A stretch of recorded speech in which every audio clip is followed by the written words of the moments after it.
তিনি নাকি বাংলাদেশের সবচাইতে সুদর্শন পুরুষ। নাউযুবিল্লাহি মিন যালিক। এই জাতির বিবেক কত নিচে নেমে গেছে। ওই পুরুষের উপরে আল্লাহর অভিশাপ, যে পুরুষ নারীদের লিবাস ধারণ করে। আমাদের বিদ্যাতে, আমাদের বুদ্ধিতে কত বড় পোকায় ধরেছে, ঘুণে ধরেছে। এই জাতির বিদ্যার, এই জাতির বিবেকের অবক্ষয় হয়েছে। রাসূলুল্লাহ সাল্লাল্লাহু আলাইহি ওয়াসাল্লাম বলছেন, ইন্না মিন আশতারাতিস সাআহ, কিয়ামতের আলামত হলো আন ইউরফাউল ইলমা, বিদ্যা উঠে যাবে, বিদ্যা নষ্ট হয়ে যাবে, বিবেক নষ্ট হয়ে যাবে। ওয়ায়াকসুরাল জাহালু, জাহালাত বৃদ্ধি পাবে, জ্ঞান উঠে যাবে, মূর্খতা বৃদ্ধি পাবে। মানুষ যেটা নোংরা সেটাকে ভালো বলবে, যেটা অন্যায় সেটাকে ন্যায় বলবে, যেটা খারাপ সেটাকে মানুষ ভালো বলবে। ইন্না মিন আশরাতিস সাআহ, এটা হচ্ছে কিয়ামতের আলামত। রাসূল সাল্লাল্লাহু আলাইহি ওয়াসাল্লাম বলছেন, লাআনাল মুখান্নাসিনা মিনার রিজালি ওয়াল মুতারাজ্জিলাতি মিনান নিসাই, ওই পুরুষের উপরে আল্লাহর অভিশাপ, যে পুরুষ নারীদের লিবাস ধারণ করে। ওই পুরুষের উপরে নারীর অভিশাপ, ওই পুরুষের উপরে আল্লাহ ও তার রাসূলের অভিশাপ, যে পুরুষ নারীদের লেবাস ধারণ করে, মহিলাদের লেবাস ধারণ করে। এডলফ খান তিনি নাকি বাংলাদেশের সবচাইতে সুদর্শন পুরুষ। নাউযুবিল্লাহি মিন যালিক। এই জাতির বিবেক কত নিচে নেমে গেছে। এই জাতির বিদ্যা বুদ্ধি কত লোপ পেয়েছে, কত হ্রাস পেয়েছে। এই জাতির বিদ্যা বুদ্ধি কত ধ্বংস হয়েছে। অথচ সুদর্শন পুরুষের কতগুলো বৈশিষ্ট্য থাকা প্রয়োজন। 1 নম্বর, সততা এবং বিশ্বস্ততা। সততা এবং বিশ্বস্ততা, এটা হচ্ছে সুদর্শন পুরুষের 1 নম্বর বৈশিষ্ট্য। 2 নম্বর, সত্যবাদিতা হওয়া, মানুষের বিশ্বাসযোগ্য হওয়া।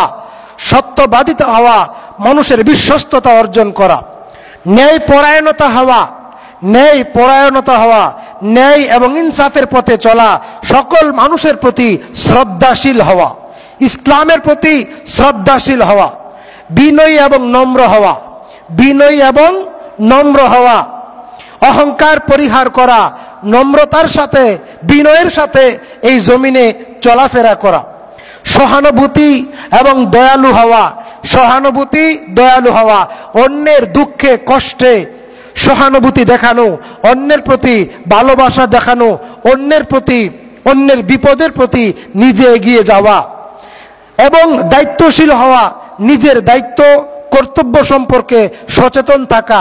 দেশ এবং জাতিকে বিশুদ্ধ, ইসলাম সচেতন, আদর্শিক নাগরিক হওয়ার জন্যে, মানবিক মূল্যবোধ উন্নয়নের জন্যে যে বিষয়গুলো শিক্ষা অর্জন করা দরকার, শিক্ষা দেওয়া দরকার, শিক্ষা লাভ করা প্রয়োজন, সেগুলো জাতির সামনে তুলে ধরা। জ্ঞানবান হওয়া, প্রজ্ঞা লাভ করা। জ্ঞানবান হওয়া, প্রজ্ঞা লাভ করা।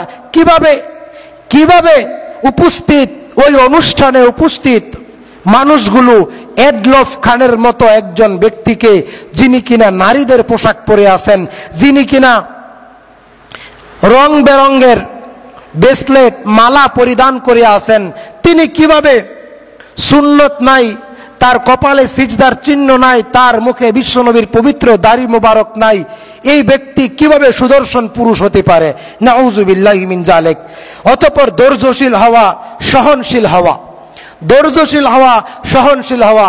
রাসূল সাল্লাল্লাহু আলাইহি ওয়াসাল্লাম বলেছেন, সিনফানে মিন আহলিহিন নার লাম আরাহুমা কওমুম মাআহুম কাসিয়াতুন কাআযনাবিল বাকার ইয়াদরিবুনা বিহান নাস। মুহাম্মদুর রাসূলুল্লাহ সাল্লাল্লাহু আলাইহি ওয়াসাল্লাম বলছেন, কিয়ামতের আগে 2 শ্রেণীর মানুষ বের হবে, যাদেরকে তারা নিজেরাই নিজেদের কুকর্মের কারণে, নিজেরাই নিজেদের পাপের কারণে, নিজেরাই নিজেদের অন্যায় অপরাধের কারণে নিজেরাই জাহান্নামে যাবে। সিনফানে মিন আহলিহিন নার, তারা 2 শ্রেণীর মানুষ। লাম আরাহুমা কওমুম মাআহুম কাসিয়াতুন কাযনাবিল বাকার ইয়াদরিবুনা বিহান নাস।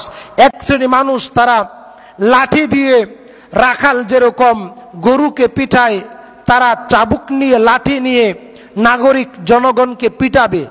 1, 2 রাসূল সাল্লাল্লাহু আলাইহি ওয়াসাল্লাম বলছেন, 2 নম্বরে যারা পোশাক পরেও উলঙ্গ থাকবে, পোশাক পরে উলঙ্গ থাকবে, নিসাউন কাসিয়াতুন আরিয়াতুন মুমিলাতুন মাইলাতুন রুউসুহুন্না, কাপড় পরে উলঙ্গ থাকবে, হোক পুরুষ হোক নারী, হোক পুরুষ হোক নারী, তারা কাপড় পরে উলঙ্গ থাকবে। আল্লাহ নবী সাল্লাল্লাহু আলাইহি সাল্লাম তাদেরকে জাহান্নামী বলে ঘোষণা করেছেন।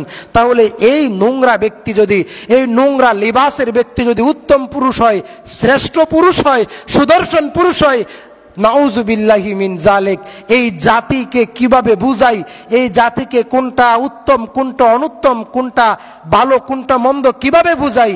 আল্লাহ তুমি এই জাতিকে হিদায়াত দান করো, আল্লাহ তুমি এই জাতিকে জ্ঞান দান করো।